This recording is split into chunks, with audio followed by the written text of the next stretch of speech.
Assalamualaikum warahmatullahi wabarakatuh. Perkenalkan, nama saya Andrian Asmar Hadi Pamungkas. Saya dengan NIM 0511027704 di sini akan mengerjakan tugas 2 yaitu jaringan dan komputer. Di tugas 2 ini pertama kita akan mempraktikkan beberapa hal di command prompt. Yang pertama, kita siapkan dulu command prompt-nya, kita buka dulu. Lalu di sini tuh pertama ada perintah untuk namanya cd, perintah untuk pindah-pindah directory. Oke.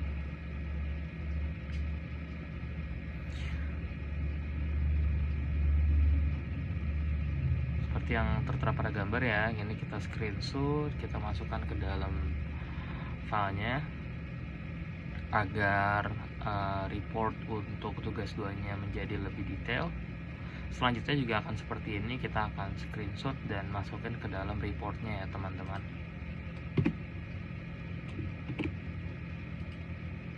Oke, selanjutnya ada perintah CLS, singkatan dari clear screen, digunakan untuk membersihkan semua tulisan yang ada di layar komputer. Digunakan untuk menampilkan file teks. Perintah ini hanya bisa digunakan untuk satu file saja dan hanya untuk file teks teman-teman.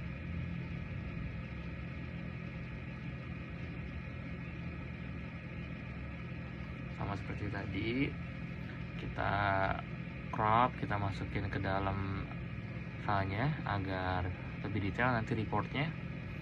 Selanjutnya ada perintah ketiga yaitu CLS garis miring tanda tanya. Ini menampilkan file bantuan untuk perintah CLS, memberitahu Anda bahwa CLS membersihkan layar. Ini adalah file bantuan dasar. Perintah yang lebih kompleks akan memiliki file bantuan yang lebih mendalam. Sama seperti tadi, kita screenshot dan kita masukkan ke dalam report ya, agar reportnya menjadi lebih detail. Selanjutnya, yang keempat ini ada perintah di command prompt. Dia tulisannya adalah dir garis miring tanda tanya. Ini menunjukkan file bantuan untuk perintah directory, memiliki lebih banyak konten daripada file bantuan sebelumnya yang ditampilkan. Di sini ada banyak ya teman-teman ya. Teman-teman bisa lihat di sini ada atribut, ada file B, C, D, L, N, O, short order, P, Q, R, S, T, time field, W, X, sama 4. Sama seperti tadi, kita screenshot lagi dan kita masukkan ke dalam report agar reportnya menjadi lebih detail. Kita rapikan dulu.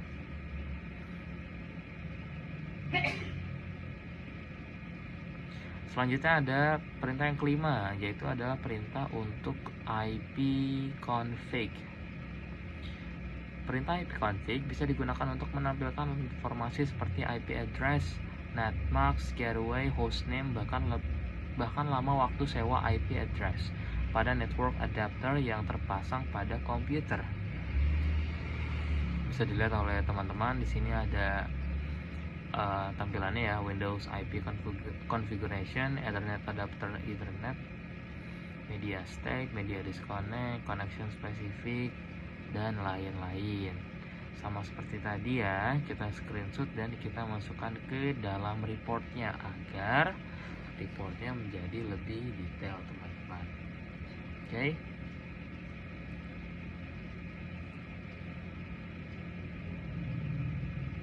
Selanjutnya perintah yang keenam. Perintah yang keenam ini adalah ipconfig garis miring all. Perintah ini memberikan informasi hampir sama dengan perintah ipconfig default, namun memberikan informasi tambahan seperti pengaturan DNS dan WINS maupun MAC address yang digunakan.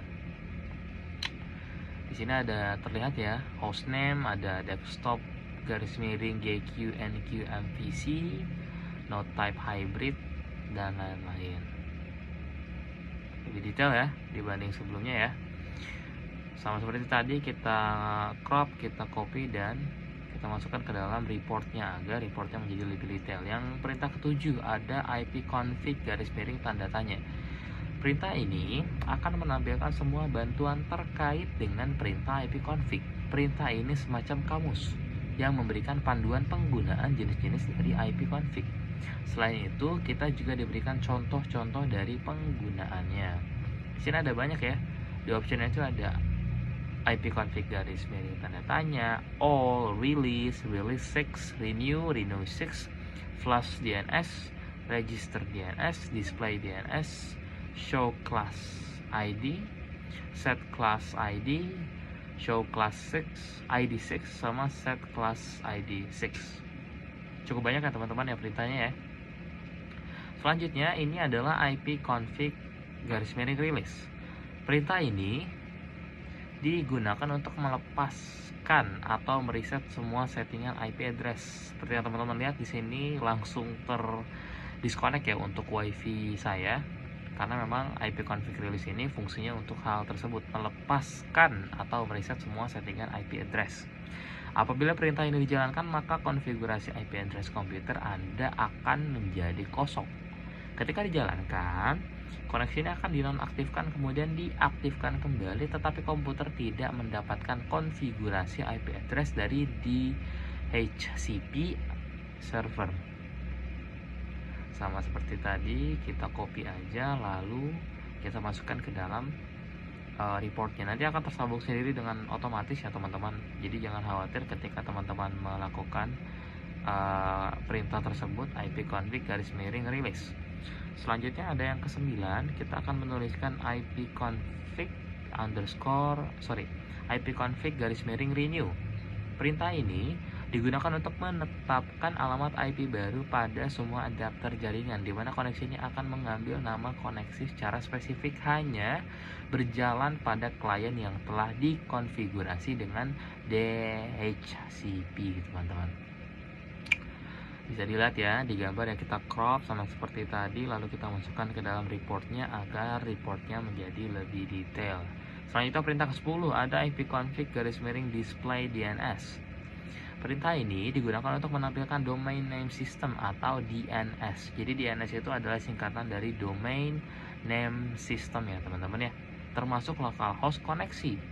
Nah, localhost saya jadi kelihatan nih. Di sini ada record name fp garis miring vs.azuridg.net, record type 5, time to live 197, deadline-nya ada age, section answer, CNAME recordnya ada fp strip vs.ec.azuridg.net ya teman-teman ya.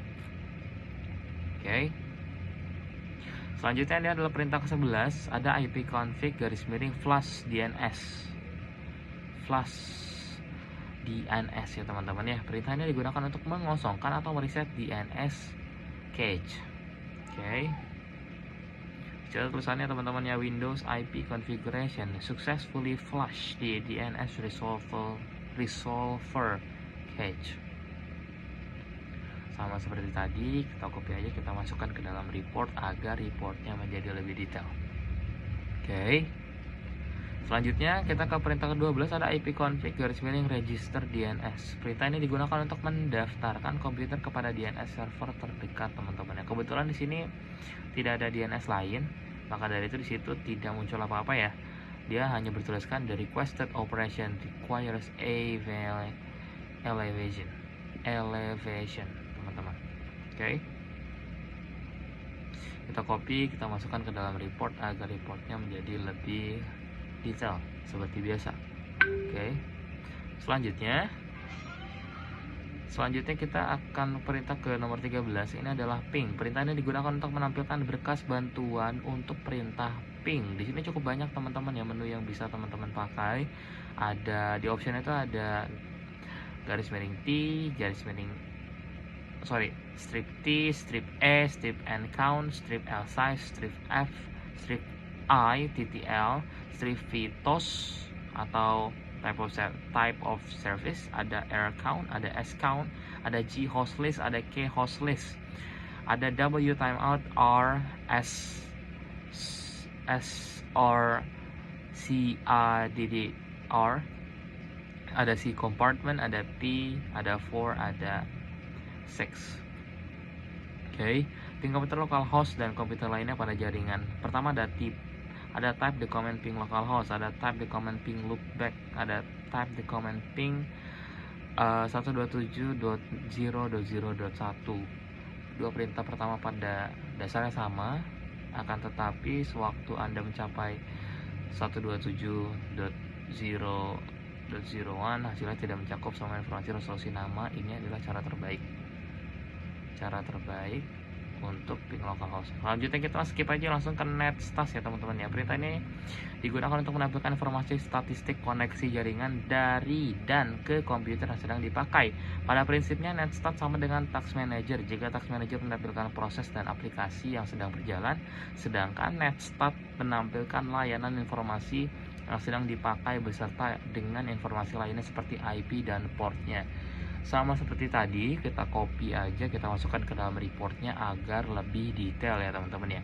Selanjutnya kita ke perintah nomor 15, ada trace RT. Perintah ini digunakan untuk memberikan informasi dari rute yang dilewati oleh paket untuk mencapai tujuan. Ini dilakukan dengan mengirim pesan Ethernet Control Message Protocol atau ICMP echo request ke tujuan dengan nilai time to live yang semakin meningkat. Informasi rute yang merupakan daftar interface router yang terdapat pada jalur antara host dan tujuan. Langsung kita copy seperti biasa. Selanjutnya kita ke perintah nomor 16. Di perintah nomor 16 ini ada pathing teman-teman. Perintah ini digunakan untuk mengukur network latency dan network loss. Pathing mempunyai sistem kerja yang mirip dengan gabungan antara ping dan trace RT ya teman-teman ya.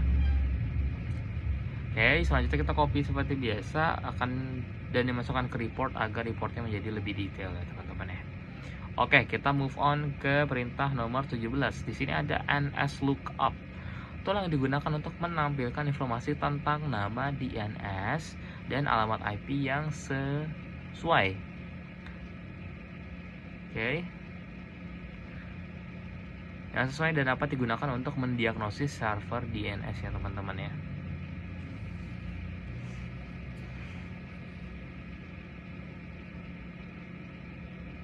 Oke, kita copy seperti biasa.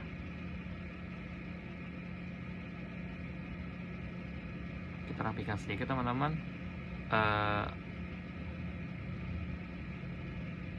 Oke. Mohon ditunggu sebentar.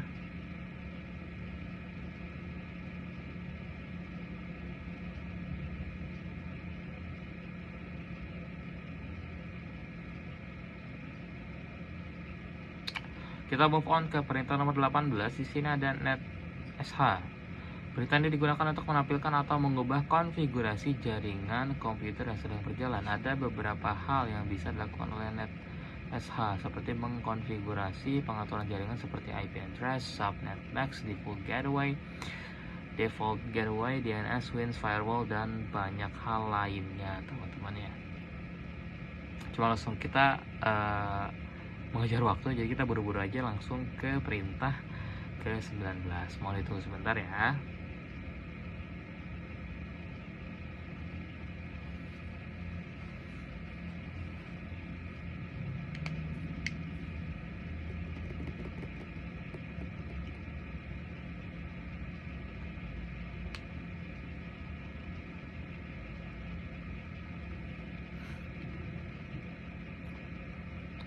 Oke, selanjutnya kita move on ke perintah nomor 19. Di sini ada root teman-teman ya. Perintah root digunakan untuk menambah, membuang, atau menukar perintah routing table dalam sebuah host. Perintah ini biasanya digunakan untuk host dalam sebuah jaringan yang punya 2 atau lebih router. Root digunakan untuk menyusun traffic komunikasi host berdasarkan IP dan subnet serta router atau gateway. Gitu ya teman-teman ya, kita copy seperti biasa, kita masukkan ke dalam report agar reportnya menjadi lebih detail. Oke. Selanjutnya yang terakhir, perintah terakhir. Perintah ini namanya net. Ketika mengetikkan perintah net, Anda akan melihat opsi seperti tampilan pengguna, sesi mulai dan berhenti. Masing-masing opsi ini dapat membantu Anda menganalisis konfigurasi jaringan dan membuat modifikasi teman-teman ya. Kita copy seperti biasa dan kita masukkan ke dalam tabelnya teman-teman ya. Oke. Sekian dari saya. Wassalamualaikum warahmatullahi wabarakatuh.